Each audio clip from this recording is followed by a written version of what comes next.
Hello. Good afternoon, sir. Good afternoon. Good afternoon, sir. So this time we will discuss today as we continue with the cases, right? Lufthansa. Doon ba tayo natapos last time?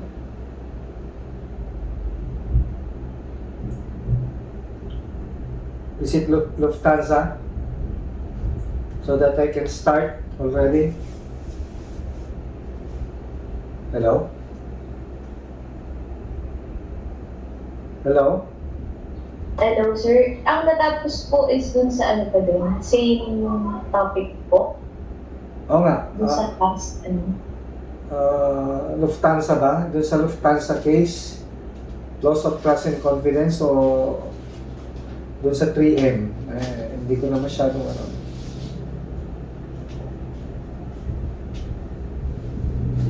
Ha?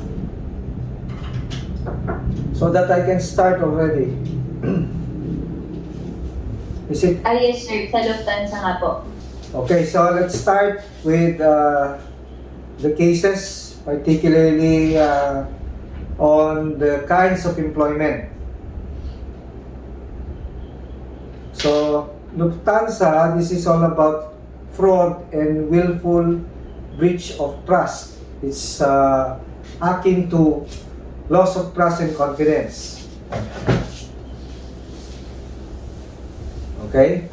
So, here, a certain, if I'm not mistaken, Quizon was terminated here for willful concealment of accidental things or objects. Okay? And he failed to observe the safety measure guidelines, and for that, okay, for such negligence, he was asked to explain why he should not be dismissed from service. Okay?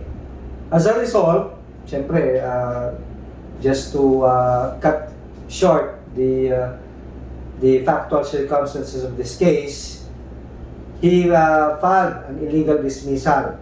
Okay? So, although there was a compliance on the procedural aspect of the case when Quizon was dismissed from service, okay, there was an observance on the procedural aspect. The substantive aspect of the case was not justified. Why? You need to establish why you should lose the trust and confidence reposed to you by the employer, and the employer failed to justify that. The non-observance of the safety guidelines of the company would not constitutive of loss of trust and confidence. In fact, the position of Quizon is not one of trust and confidence. So, how can that be possible that the trust and confidence reposed was established by the employer? So, in this case, the dismissal is illegal. Okay? Another case here is San Miguel Corporation versus Rosario Gomez. It's also on fraud. Okay? Gomez was charged with fraud for receiving bribes from various clients, and these bribes are in effect commissions a certain percentage of the commissions which will you be collecting as distributor of San Miguel. Okay, so in this case, Gomez was terminated for accepting any bribes or exceeding the commissions more than what is stated in the guidelines of the company. So since the procedural and the substantive aspect was complied by San Miguel, there was a proper NTE, there was a hearing on the matter, and there was the establishment of violation. Okay? In short, the trust reposed in him was violated by accepting a bribe more than what he should be receiving is enough, okay, to justify the dismissal. So therefore, in this case, okay, the dismissal is valid. Besides, from the acceptance of a bribe, there was also a fraud in the baga parang dinadaya yata yung scaling, yung weighing ng mga packages. Okay? So that also add up to the violation. So nakapag ano pa yun, nakapag-support o substantiate pa ng dismissal ni Gomez. Okay? So susunod.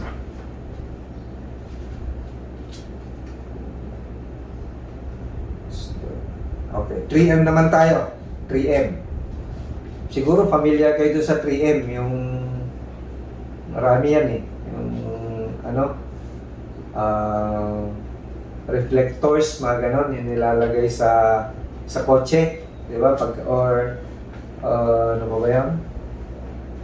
Yung basta yung mga design sa kotse, o kaya kung halimbawa magpatint ka ng kotse, something, di ba? So, yun yung, ano, yun yung familiar ako sa 3M. Okay? Yung mga parang stickers. Okay? Now, yun. Reply to your message. Okay. So, should you have any questions, you just talk. Huwag na lang i-chat siguro. I cannot answer through chatting. Just talk out so that I can address it outright. Okay? Okay, so dito si a certain Yuseco was hired as a country business manager or leader. Okay, with a salary of around almost 300,000 a month. Okay, so he was given a very, very lucrative package, okay, on this matter. And as a result, okay, siguro dahil malaki yung sweldo niya, medyo complacent siya dun sa job niya. So being complacent, okay, syempre, sinarge na naman siya. Pero hindi naman tantamount to dismissal yung charge against Yuseco. But take note, a country business manager or something. So maybe it's a position of confidence. It's a managerial position. Okay? Now, kasi ang kwan nito is redundancy. So when they go over with the Lorentz curve, okay, nakita nila na siguro satisfactory or even below satisfactory lang yung performance nito.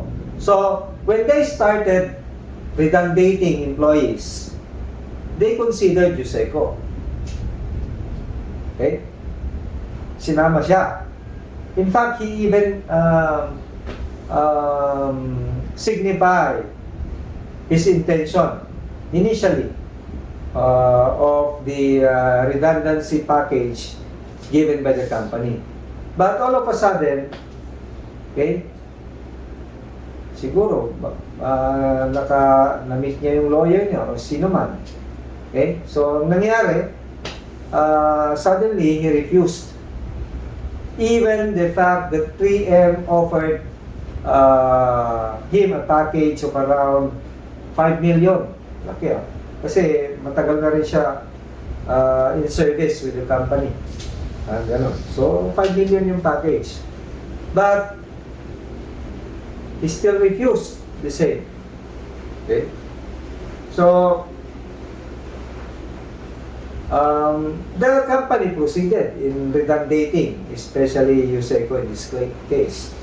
So, he filed an illegal dismissal here because the redundancy was discriminatory daw, and so on and so forth. So, to cut it short, according to the Supreme Court, okay, considering that redundancy, so long as there is a justification on the duplication of jobs, activities between and among employees of equivalent ranks, okay, then redundancy is allowable, is a management prerogative. Compliance with the directive of DOLE that it should be communicated at least 30 days before the intended date of redundating an employee, then the same is within the parlance of the law and the policies and guidelines of the company. The guidelines is fair and reasonable in this matter. So therefore, redundancy here as an authorized cause for termination, validly terminated Yuseco. Okay?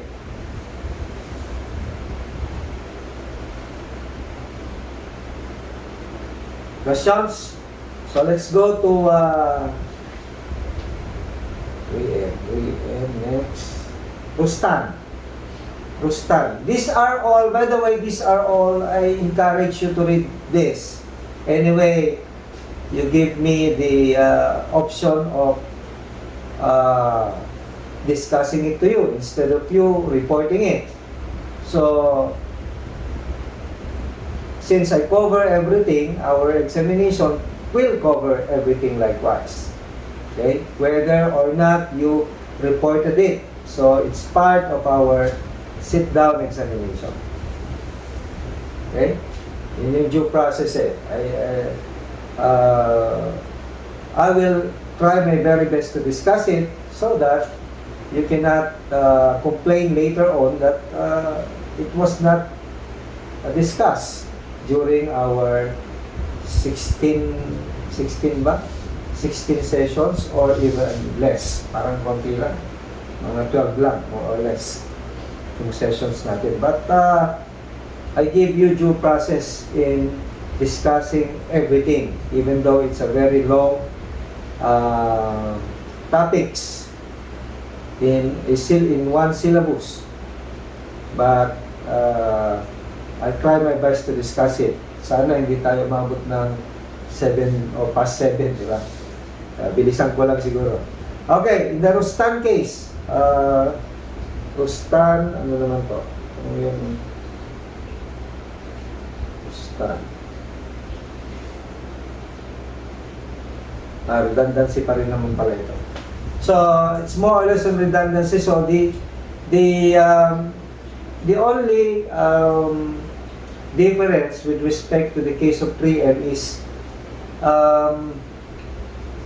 if the redundancy is in violation of the policies or the guidelines of the company, or it is not fair or reasonable, okay, then the redundancy is invalid.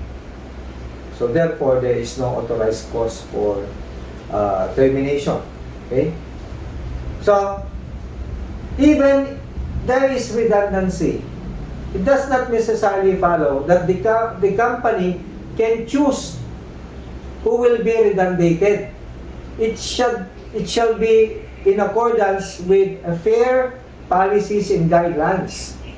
So, performance rating is also, okay, or will hold water in redundating an employee. So, kailangan magkita mo muna yung rating nila. So, parang sa Lawrence curve, everybody are excellent.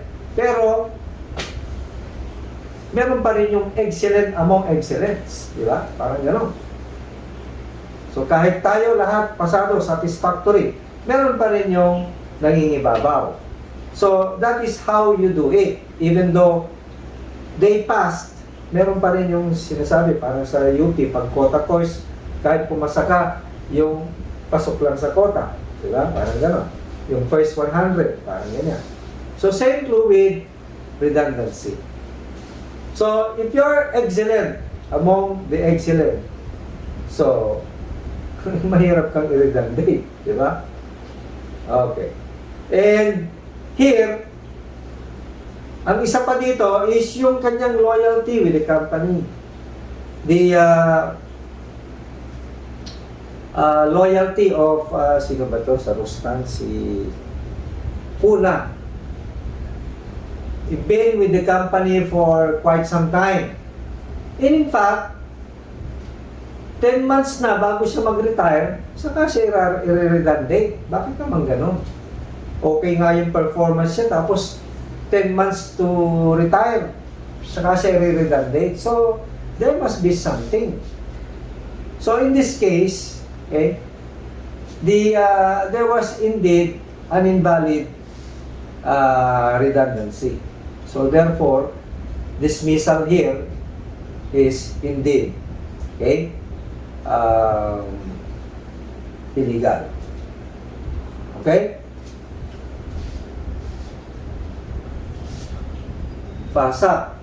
Ito, very famous to. Kaya 2018 to kasi very controversial. Kahit medyo matagal na, pero still controversial ang FASA. FASA is one of the unions in Philippine Airlines. Di ba? Meron tayong Palaya, meron ding ALPAP ba yun? ALPAP. And then, the flight attendants are FASA. FASA. Okay? So, in this case, there was a, ano ba itong FASA? Retrenchment naman. Several employees were retrenched. And some, syempre, ayaw nila magpa-retrench. Sige, payag na kami. I-demote nyo na lang kami. So, some were demoted. Okay? Because of the PAL intimated to them that PAL is now suffering financial difficulties. Okay? Or financial distress. So, as a result, okay,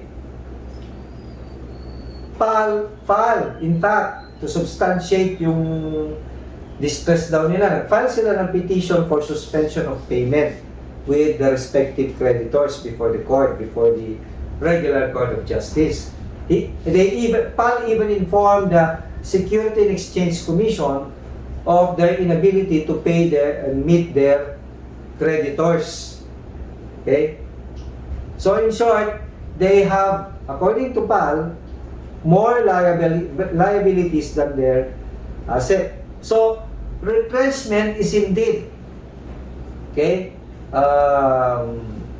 warranted at this point in time. Okay? So, is the retrenchment, despite the petition for suspension of payment, informing the SEC of the difficulties, okay, is enough to justify retrenchment? No, sir. Of course, not enough. Ba? Kasi it's just a mere allegation that you're financially difficult. Di ba? Yung pag-file ng petition, di pa nga napuprove yan eh. Kung talagang you are indeed financially in distress. Di ba? In fact, in their annual financial statement, okay, siyempre, nag-file sila ng petition for suspension, yung previous year, hindi nila sinubmit yung present. So, bakit? There must be something, di ba? So, in this case, the retrenchment, okay, or the failure on the part of PAL to substantiate yung kanilang allegations in the petition for suspension of payment, which still, during that time, we still under consideration of the court whether to commence liquidation or voluntary liquidation or rehabilitation, should there be any things to rehabilitate. Okay, that is not enough. You cannot outrightly retrench, okay, due to serious business reverses. Take note, in order for you to justify an authorized cause due to retrenchment, there must be a serious business reverses that the company suffered. Okay? Iba yung company will be suffering. Iba yun. Oo. Kumbaga, it's premature to say that the company will be suffering. Dapat, the company had suffered. Diba? Parang gano'n. But in this case, hindi. Okay, kaya sila nag-file ng petition kasi pending pa. Okay? Okay. Heavy Lift Manila versus Court of Appeals. Ito yung isa dito yung attitude problem. I don't know if you're familiar with this case kasi ito medyo controversial yung case na to. Heavy Lift, it's a 2005 case. Is it a ground for termination? Okay? In general, that is not a ground. Nakalagay doon sa Article 282, di ba? 296 ba of the Labor Code of the Philippines has been numbered. Can you see there attitude problem as a ground or just cause for termination? Wala naman eh. Ba? So, it is not a justifiable ground or cause for termination. However, if there is a substantial evidence enough which will make the person notoriously undesirable, okay, or if the person's attitude would result in an established violation of the rules, regulations of the company, and for such attitude would in any way, okay, prejudice the operation of the company, then it may be a ground for a just cause for terminating an employee. So in this case, what happened here is the co-employees, the supervisors, okay, would certainly perceive him, anong pangalan nitong dito? Yung nalimutan ko eh. Basta yung employee dito is sabi nila she cannot in any way parang aloof siya with other employees. Okay? Yung nagsasarili lang. Okay? Ano? Ano? Employee. Medyo ayun. So yung pagiging aloof mo, yung pagiging indifferent mo with others, okay? Or you're not mingling with others because you don't like their activities or whatever they do. Kumbaga, you're just at the corner of the said establishment, wala kang kasalo, and so on and so forth. That is not a ground for dismissal. Okay, legally dismissing. Siguro, it may be, siguro kung binabaan ito ng warning or reprimand or even suspension, pwedeng justifiable, pero dismissal is not, should not be the highest penalty for attitude problem. Okay? Randy Esperas versus Sodexo. Yung Sodexo, siguro familiar kayo, yung parang, ano yan eh, gift certificate, parang gano'n. Diba, yung parang sa SM na gift certificate, yun. Sila yata yung nagbibigay eh, yung parang SM is in contract with Sodexo. Something like that. Kaya yung mga gift certificate, parang ini-imprenta ng Sodexo yon. So, ito yung Sodexo. So, in this case, okay, yung it's all about probationary. You know for a fact that a probationary employee should be on trial for 180 days. That is 30 days times 6 is equals to 180 days. The commencement of the probationary would start from the day when there is an intimation to him that he or she was hired, up to when? Up to 6 months or up to 180 days thereafter. Okay? The first and the last day should be counted. Ganun ang pag-ano ng probationary. Yung Mercury drug ruling, if you're not familiar, it says that on the 181st day, okay, the employee is automatically become a regular employee. Okay? So, kunwari, first day, day 1, yung kailan siya sinabihan na, hired ka na. Okay? Up to the time of 180 days, okay, the following day will be considered him or her a regular employee. Another is that when a worker 180th day falls on a holiday or rest day, or should I say falls on a non-business day, even though the employee is not his or her rest day, okay, he is deemed regular on the succeeding day. So, anong lesson doon? Ang lesson doon, para hindi siya maging regular, kailangan wag mo na siyang pag-reportin on the last day, okay, immediately prior to the holiday or rest day or to the non-business day, even though it's not the employee's rest day. Okay? So, wag mo lang pag-report. Kunwari, ang 180 days niya is Saturday, non-business day yun. Kaya wag mo lang pag-reportin ng Friday kahit 179 days niya yun. Okay?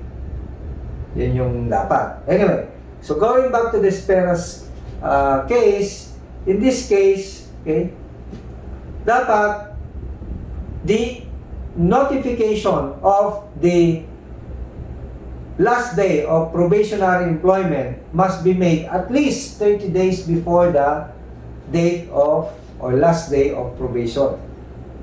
Because if you fail to notify that the employee did not meet the required minimum standards set forth for him to be qualified as regular employee at least 30 days before the date or last day of probation, then he is considered regular on the 181st day.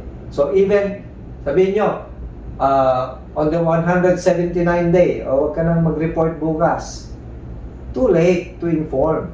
Diba? Ito yung case ni Esperas. Too late. Dapat at least 30 days man lang. Sabi nga dito, there must be a reasonable or fair and reasonable time to notify the worker of the last day of probation. So, and stating in substance why or the reason why you're not regularizing the worker. At least 30 days prior to the date of or last day of probation. So, failing to do that, then he or she or the probationary employee becomes regular. So, in the case of Esperas, he was notified immediately prior to the date. Hindi pwede yun. Okay? Okay. Another case is Italcarat 18 Incorporated. I'm not familiar with the business of Italcarat. Parang siguro ito yung mga yung motors, something like that, yung tools and die makers, parang gano'n ito Italcarat versus Juraldin and Geronimo. This is on voluntary resignation versus constructive dismissal.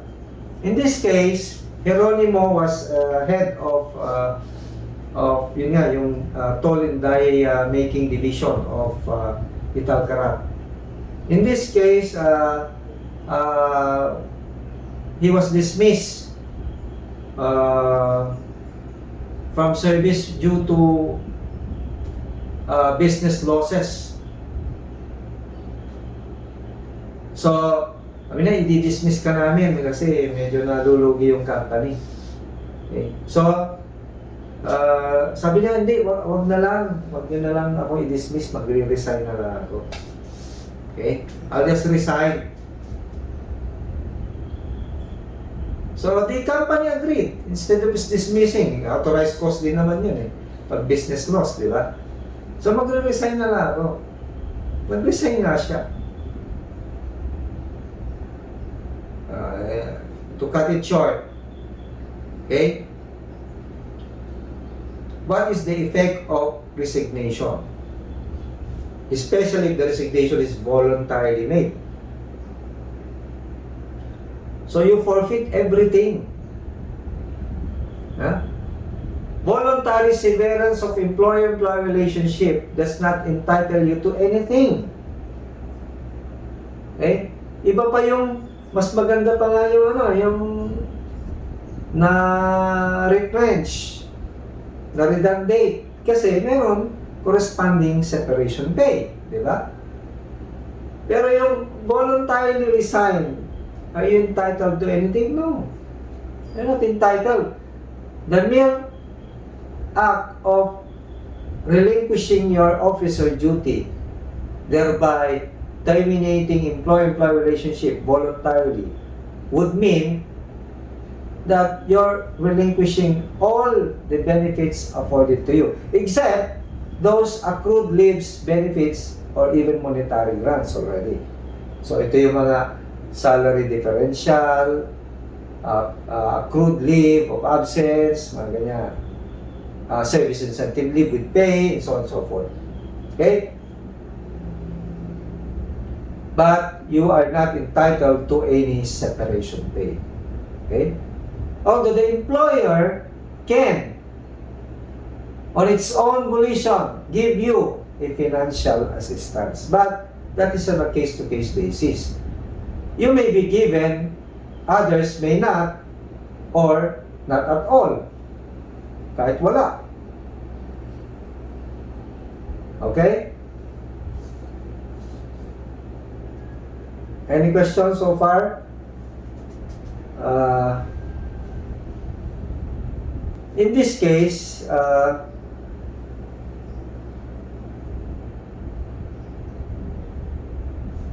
there was a notice to explain issued against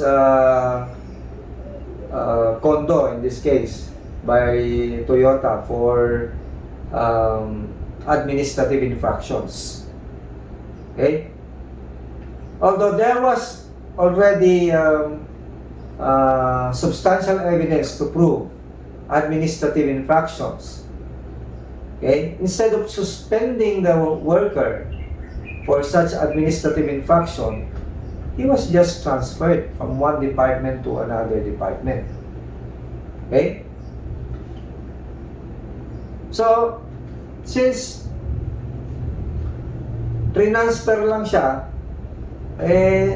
sabi ni Condon, ayaw ko mag-transfer because my department where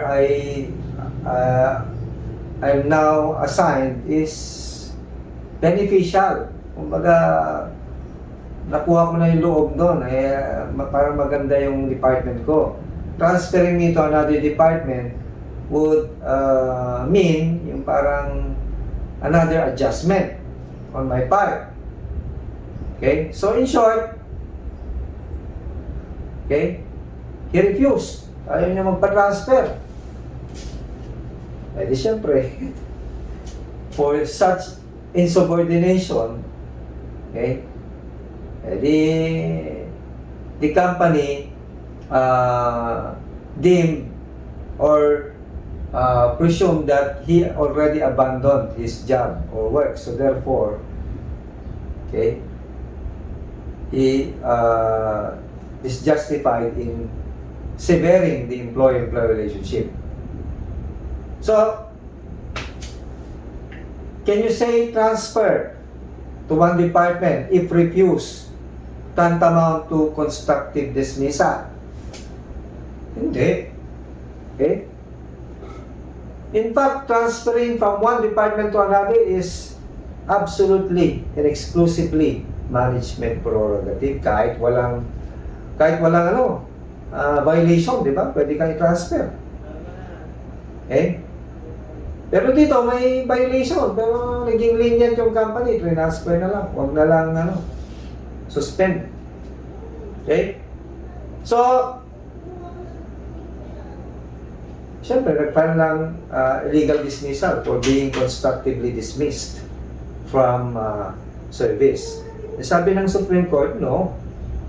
Okay? Transfer is exclusively management prerogative, and therefore, transferring an employee to another department will not constitutive of illegal dismissal. Okay? 7 Fleet Security Services Incorporated. Okay. Itong 7 Fleet, ano to? Security agency. So, yung mga security guards. Okay? So, sino ba yung kalaban dito? 7 Fleet. Si Rodolfo Loque was hired as a security officer or guard. Okay? Siguro 2006, 2014. So, 6 years na siya na security. In one assignment that Loque was assigned or designated in Midland Condominium. Siguro because of the personal grudges of the some of the occupants or tenants in the condominium, nireport nila si Loque na medyo alam niyo naman pag sa condo, di ba, parang kung gusto nilang alisin ka doon kasi medyo stricto ka, so ginawa ng report where 7 Fleet, okay, because of the report of misdemeanors, okay, 7 Fleet recalled Loque from Midland Condominium. And in fact, after being recalled, okay, walang hearing yan. Kasi alam niyo naman, pagka security, walang masyadong HR dyan eh. Okay? So, sinuspend siya ng 10 days. 10 days suspension. After suspension, okay, sabi pa kasi sa kanya, instead na ibalik siya at bigyan siya ng assignment, ano ka muna? On float ka muna. So, free note siya. Ito si Loki pabalik-balik sa 7th fleet kasi syempre gusto niya mag-report eh. Di, float ka muna. And then, finally, siguro, yung abogado nakakaintindi ng konti lang kasi natalo sila dito eh. Kasi kung magaling, baka hindi siya matalo. Eh, sabi niya, magsi 6 months na. I-return to work order nyo. Syempre, nag-send ng return to work order kay Loki. Natanggap niya naman. And, nung pagkatanggap, ang ginawa ni Loki, pumunta sa office. Syempre, ready siya na ma-assign. Okay? Instead of being assigned by 7th Fleet, okay, sabi, sige, araw-araw ka mag-report. You have to report here. Pero wala naman siyang binibigay na assignment. Okay? Wala nang binibigay ang 7th Fleet. At more than 6 months na, hindi pa rin siya binibigyan. Although, he wrote 3 times, 7th Fleet, na I am ready now and willing to be deployed. But despite these 3 letters, ayaw. Hindi siya dineploy. Siyempre, nag-file siya ng illegal dismissal for being constructively dismissed from service kasi hindi siya binigyan ng duty. Okay. So, what's the consequence? Is it against the guard or against 7th Fleet? Obviously, it should be against 7th Fleet. In fact, this is the very basis of the department order issued by DOLE. Ang floating is dapat, it should not exceed 6 months. More than that, it's tantamount to constructive dismissal or illegal dismissal. So, he was illegally dismissed. Dahil konti lang yung alam ng lawyer, okay, lawyer ni 7th Fleet, okay, bukod sa full back wages, sakit no? Full back wages, from the time it was unlawfully withheld from him up to actual reinstatement, so wala siyang ginawa, pero may back wages siya. Okay? Plus, monetary awards, including yung mga service incentive leave niya, and so on and so forth.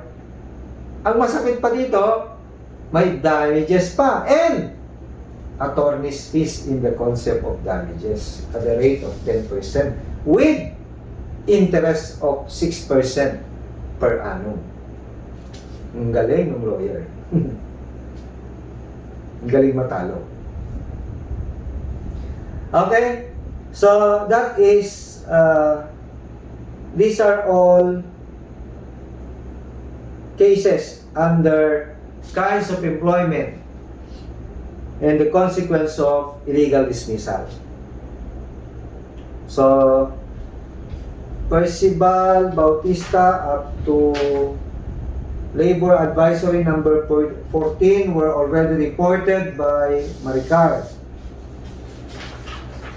So, let's go further to Book 4. Book 4 na tayo, di ba? 156 to 161, 162 to 165 in the implementing rules and regulations. So, 156 to 161 muna tayo. Okay? And dito yung syllabus ko. Kailangan, may guidance ako kasi medyo mahaba-haba ito. Alam ko naman ito in a way. Okay, so let's go.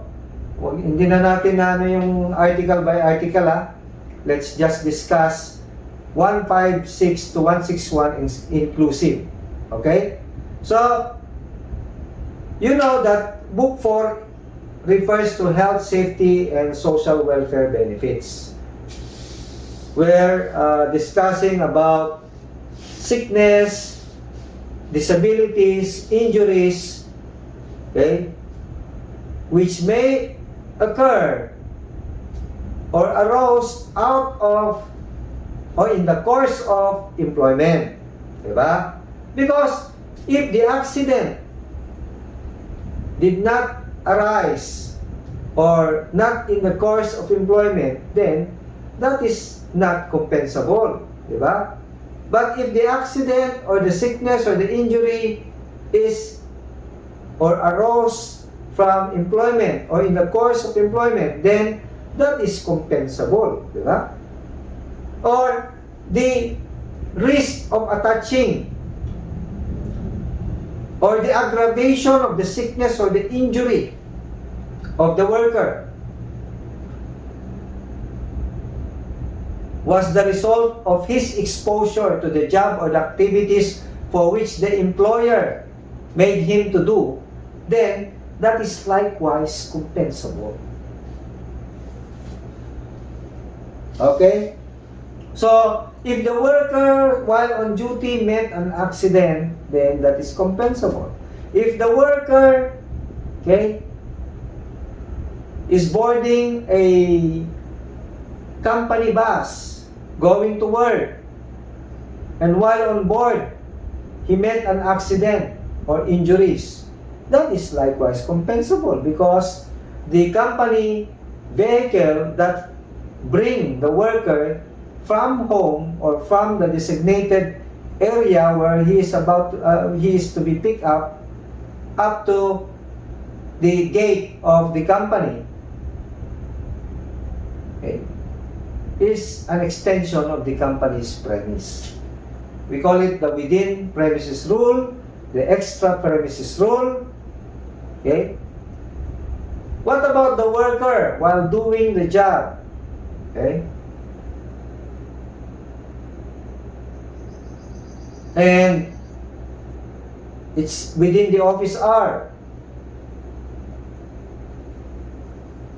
but went out of the place of work under official business. Is that compensable when he met an injury even while outside the premise of the company? Yes, that is also compensable. So that is, we call it the off-premises rule, where the employee, daming langaw, is under official business even though outside of the premise of the employer. That is likewise compensable. Okay? What about a travel from one job site to another job site?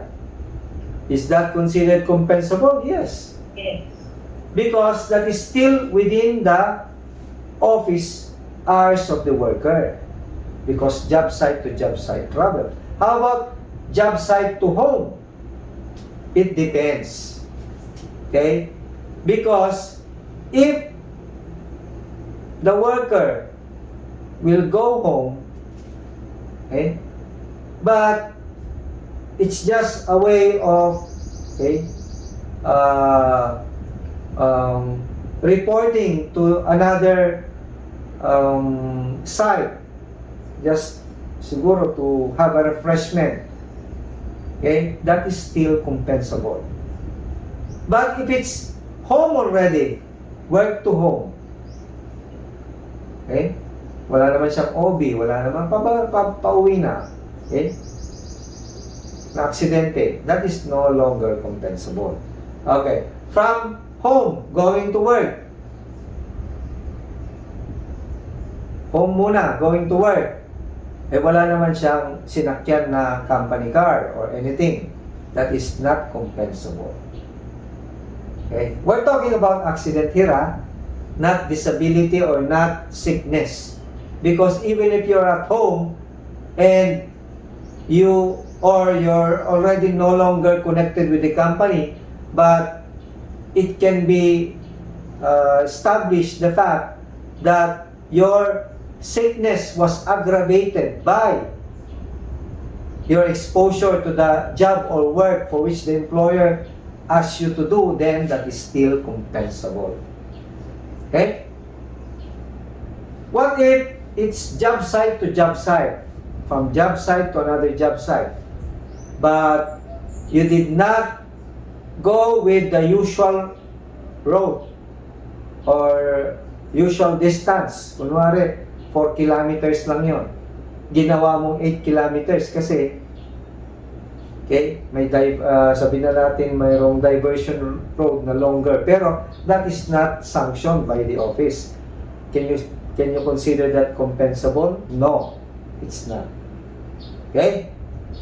Or habang pumunta ka sa job site, may nakita ka, may sabungan. Pumasok ka doon. Hindi ka naman naglaro, nakiusyoso ka lang, pero nagbarilan. Kasama ka doon.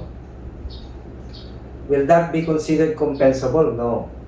Okay? Because you deviated from the usual route. Okay? Okay. So, first aid facilities must be made available to the workers, especially to the night workers. Even facilities for the nursing women, pregnant women, kung pregnant, okay, should be made available to the workers, separate and distinct with male. So, yung mga lavatories, sleeping quarters, resting quarters, and so on, must be afforded, especially the night workers. Okay?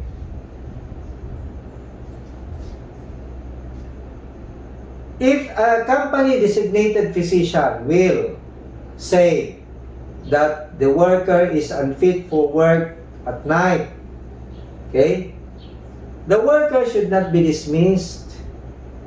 Baka isipin nyo, di-dismiss nyo, wag. The worker should not be dismissed but only transferred to a day work. Okay? What if the worker insists on working at night? Kasi, syempre, mas maganda ang package, saka mas siguro, convenient siya doon. Komportable siya doon. He must still be subjected to examination by the company-designated physician. And if the assessment of the company-designated physician will render him or her unfit for work at night, he or she must be transferred despite his or her refusal. Her refusal to do the day work instead of night work would tantamount to insubordination or neglect of duties. Okay?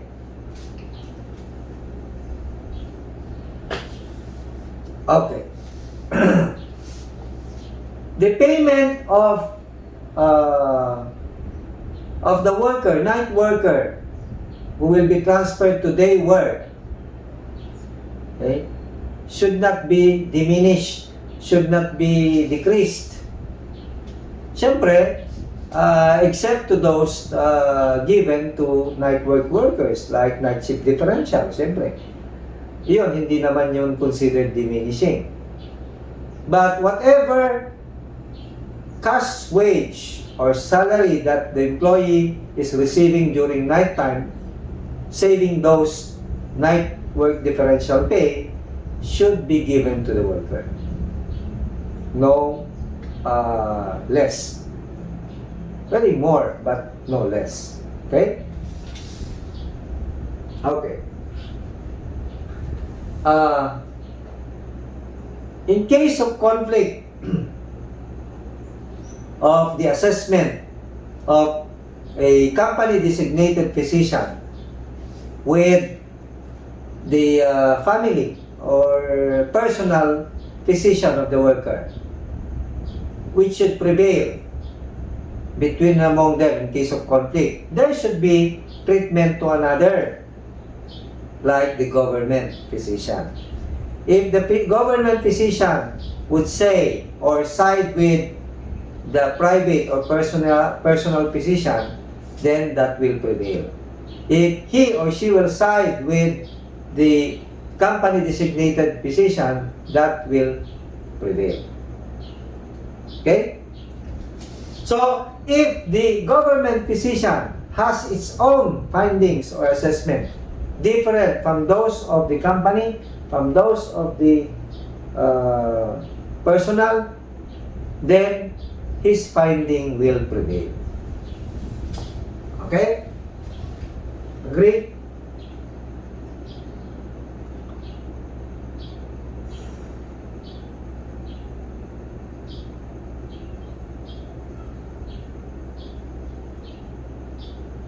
Okay.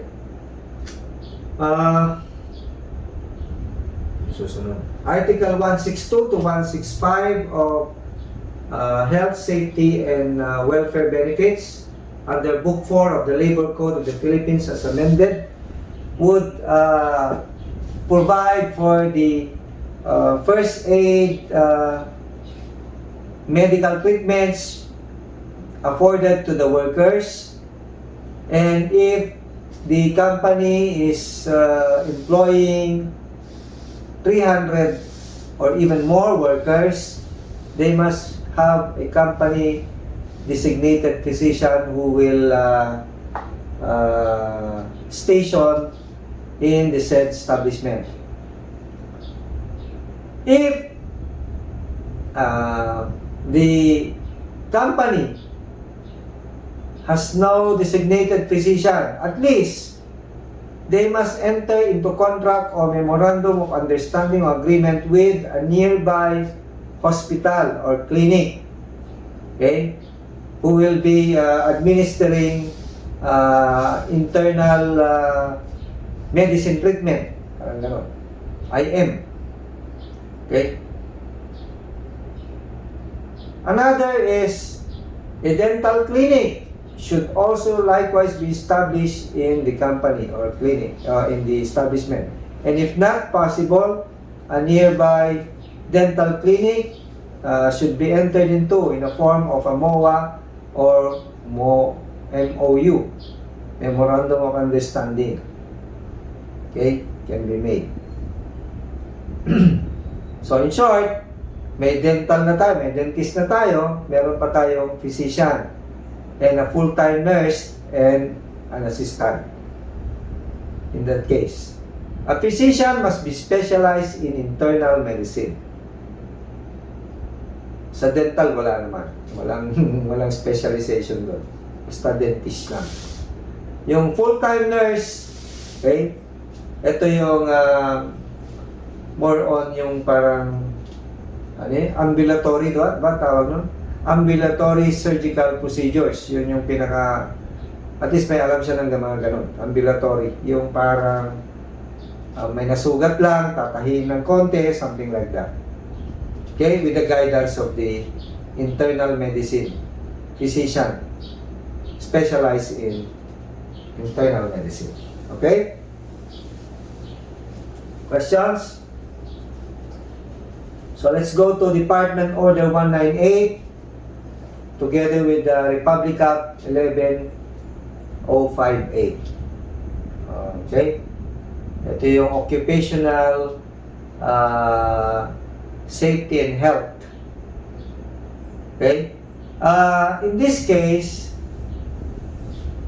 in relation to the Republic Act and the Department Order 198 series of 2018, okay, there must be safety officers each and every company, especially if the company is exposed to a hazardous or deleterious job or activities. Okay? So normally, mga company na yan is yung mga construction company, chemical, mechanical, ergonomics, and so on and so forth. Okay? There is a categorization of the safety officer from safety officer 1 to safety officer 4. Okay? So, the Occupational Health and Safety Center will conduct a seminar from a nominees or from the designated safety officers by each and every employer. So, the employer will designate from among its employees the one who will be trained and retrained for occupational health and safety in compliance with the occupational health and safety standards. Okay?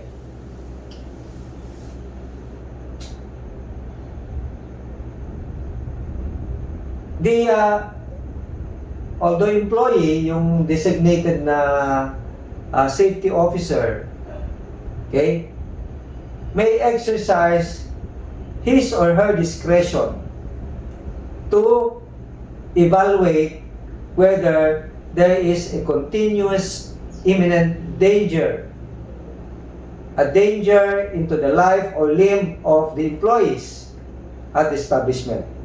So, if there is a continuous imminent danger that may affect the lives or limb of the employee at the workplace, of which the safety officer determines, then the safety officer may issue a work stoppage order until the great imminent danger is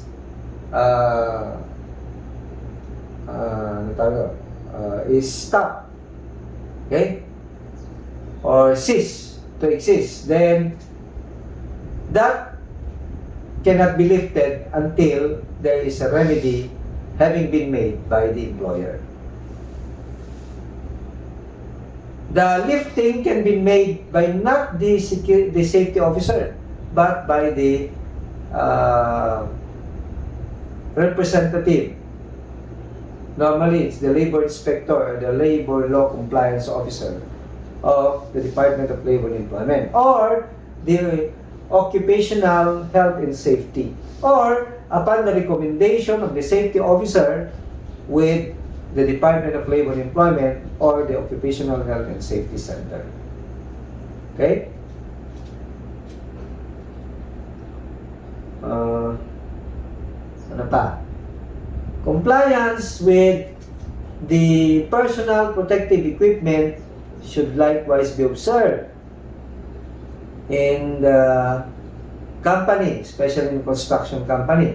Ano ba yung mga personal protective equipment, PPEs? Ito yung mga, hindi lang PPEs sa IATF, ito yung mga construction equipment like suits, construction suits, helmet, boots, etc. Diba? Yan yun. Ito yung mga, pero dapat DOLE standard. Hindi yung galing Quiapo, galing 168. Tapos walang, anong tawag nito? Yung DTI certification of safety and standard in OSH. Parang gano'n. Diba?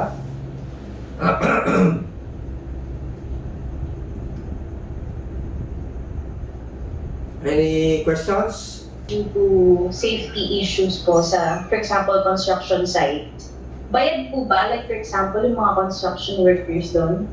Of course. Pag merong WSO, di ba? Dahil, sino bang may kasalanan nun? Eh di yung employer. Like for example, there is an accident which caused the death of one of the construction worker. The death was result of faulty electrical wirings, something like that, or faulty substandard equipment, yung let's say yung helmet, di ba? Natuktukan siya ng bato. Eh yung bato na yun maliit lang. Eh kung dull standard sana hindi nabutas, nabutas, kinamatay niya. So immediately yan. Kasi may imminent danger, immediately ang WSO niya until lifting. Okay, just to add further. Okay, mabuti naman may question. Kasi dun ako nakaka-add ng something. The worker may even refuse to work, especially if there exists an great imminent danger or continuous imminent danger to life and limb of the employee during the time that the worker refuse working, he or she may be paid. Okay? And the worker cannot, the employer pala, cannot terminate or dismiss the worker because the worker refused working during that time. Okay? Any more?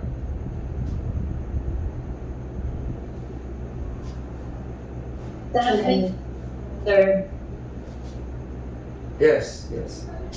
sa ano po, sa academy, let's say nagkaroon ng bomb threat. So, i-dismiss yung klase. And then, merong specific time na mag-start yung cancellation ng classes. And then, yung mga part-timer na teachers following that class hours, hindi po sila bayad doon. Kasi ano naman yun, bomb threat is involuntary, hindi naman yan kagagawan ng ng school. So, if you have a policy that yung bomb threat is, let's say, natapos in, di ba, yung, I don't know if how many time or how long, kung ano, less than 30 minutes yata, something like that, you need to go back to your class. Parang ganun, you need to go back to your work. If abated within the fair and reasonable time. Otherwise, okay, it will be deducted from your wage.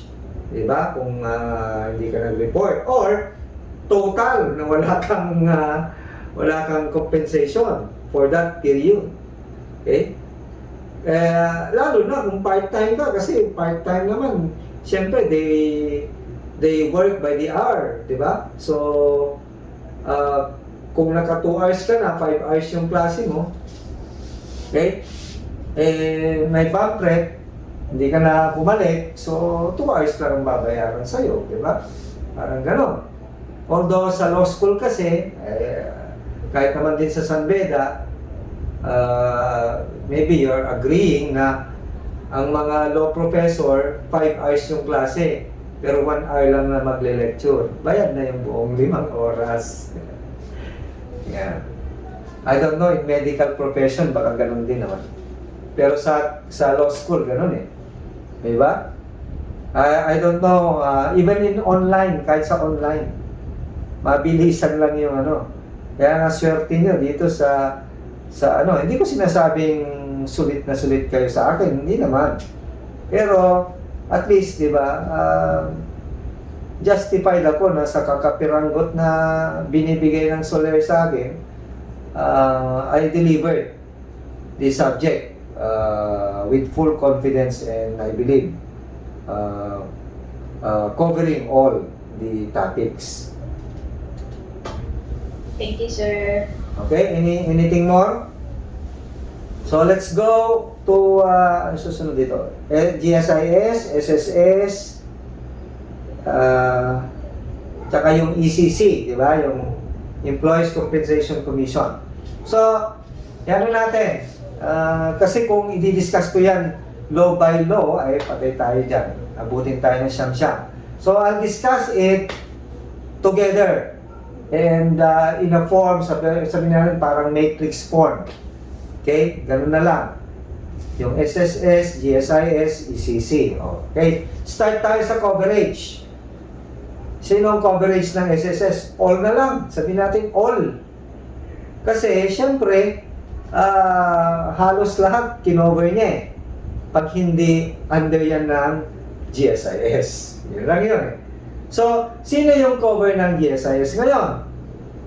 So, government, di ba? Government employees or employees under any government instrumentalities, including government-owned and controlled corporations with or without original charter, including that of an employees, okay, under contract with the government but not including those under job orders. Hindi kasali yun. Okay? Uniform personnels like AFP, PNP, okay, hindi sila kasali. They have their own UPSLI, PNP, SLI. Okay? So, SSS, employees not more than 60 years of age, pati yung mga DH, yung mga domestic helpers, di ba, self-employed, OFW, okay, even retirees, okay, pensioners who would like to avail benefits under SSS, kaya nga sabi ko almost all are covered. ECC naman, syempre, kanina, kinover na natin yung employees. Yung ECC, ang cover niyan, employers. Okay? Pero, ang benefit given to the workers. Okay? Okay. Contributions o pension. Laki-laki sa SSS. 1, 2 to 2, 4 per month. Mas malaki yata sa GSIS. Mas malaki sa GSIS. Pero minimum din ng GSIS 1.3 to 2.4. Pero siyempre, pag malaki government ka, and with your own different laws, like yung sa amin, kung na lang natin sa fiscal, sa prosecutor, the salary of the incumbent will be your pension.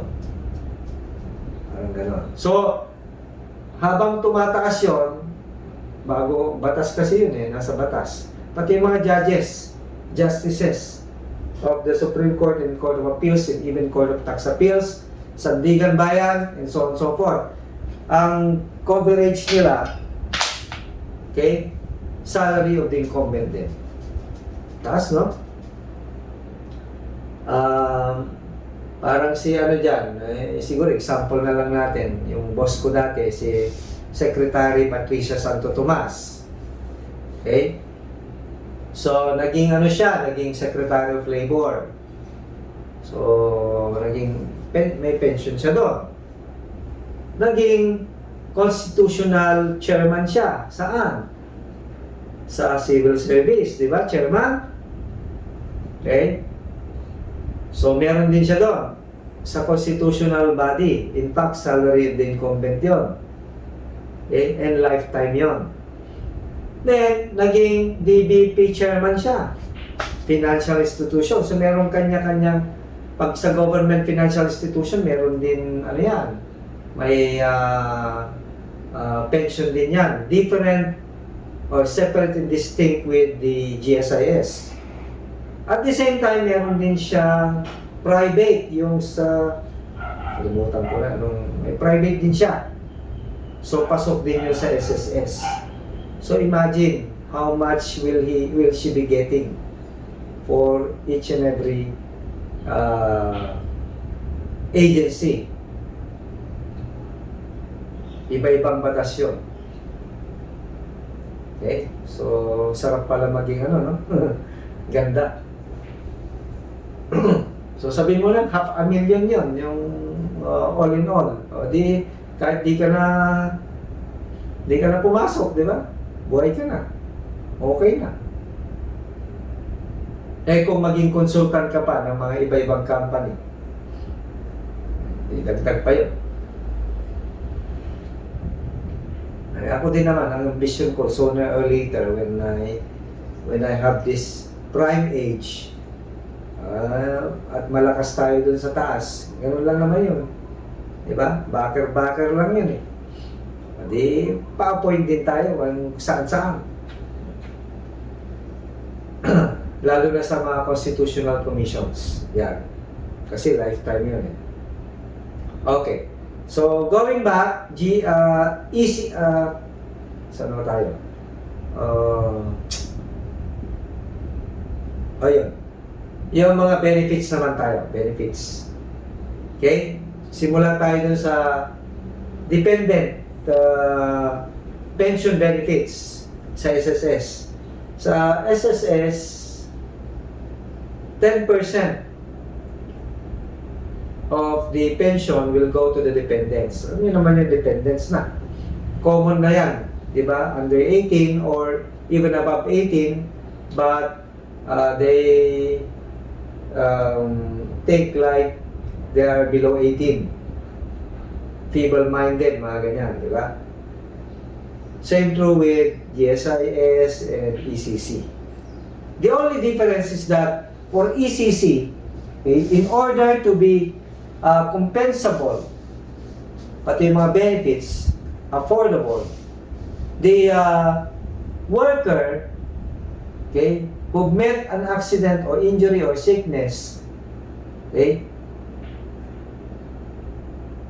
ano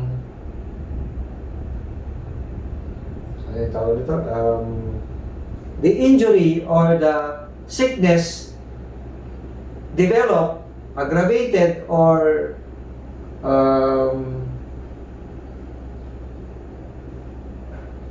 acquired while in the course of employment.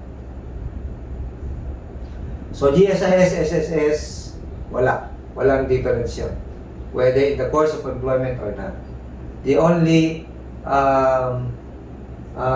thing required is that you are an active member of SSS or GSIS and you meet the contributions. Normally the contribution is around 36 monthly contributions prior to the qualification of any benefits. Okay? So, retirement. Sa retirement naman, SSS, di ba, optional is 60, mandatory 65. Same true with GSIS. Retirement, optional 60, mandatory 65. Sa SSS, you can retire, okay, even your have only 5 years in service. Sa GSIS, wow, 15 years dito in service. Okay, mamaya di-discuss natin yung portability law, which is also part and covered by our lesson. Okay? Sa ECC, okay, there is no requirement on the age or on the year of service. Pero there is disqualification. Ano yung disqualification dito? Okay? When the injury, even though in the course of employment, the same was acquired or the sickness, but you were found out to be habitually drunkard. Yeah.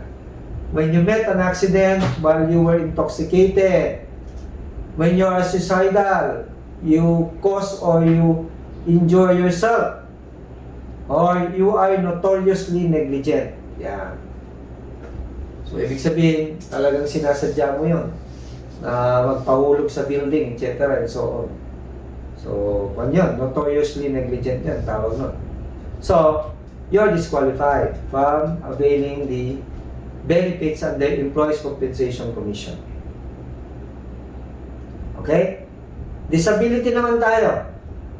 Sa SSS, ang disability, permanent death, permanent death. Sa GSIS, medyo mahaba-haba yan. Ang disabilities, merong yung total permanent, partial permanent, okay?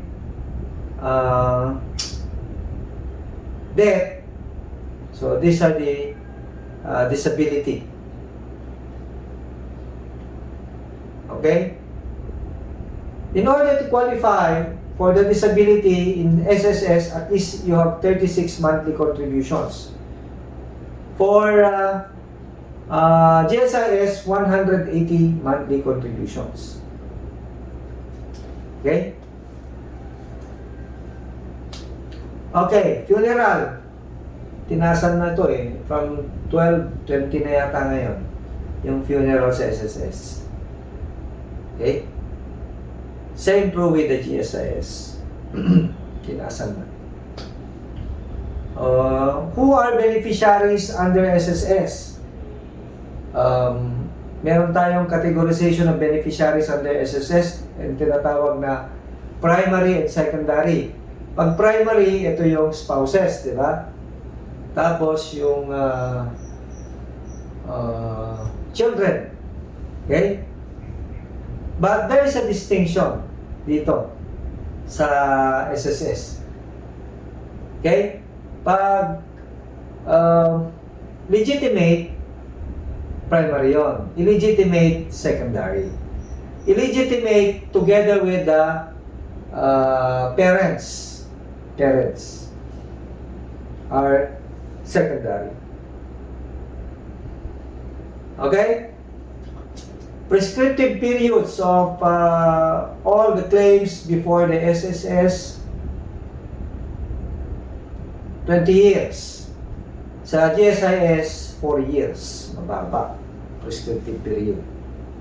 Ano pa yung mga ibang benefit na hindi wala sa SSS? Ito yung mga unemployment benefit, di ba?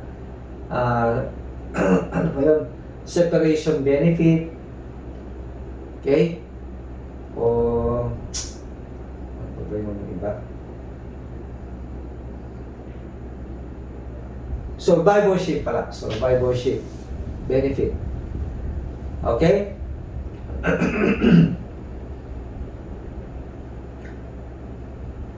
Okay. Sa beneficiary ng GSIS, walang distinction whether legitimate or illegitimate. In fact, there is a famous case, Consuegra versus Court of Appeals, wherein meron yung legal wife at illegal. Pag sinabi mo illegal, ito yung pangalawa. Pero they're in good faith. In good faith yung dalawa. Yung pangalawa, alam niya na siya lang asawa, yung pala hindi. She only find out when the husband was already dead, na mayroon palang una. So ang ginawa ng GSIS, okay, pinaghati niya 50-50 dun sa legal at saka yun sa illegal, because the illegal was in good faith. Okay? So walang distinction pag government. Okay? Questions? Sir, pwede po bang i-contest ng legal wife yun? Yung decision ng GSIS? Hindi, actually yung GSIS na yan, umabot na ng Supreme Court, Consuegra versus Court of Appeals. Kinontes yun, siyempre, umabot sa Supreme Court. Pero sabi ng GSI, ng Supreme Court pa rin, sige na, okay na yan, yung 50-50.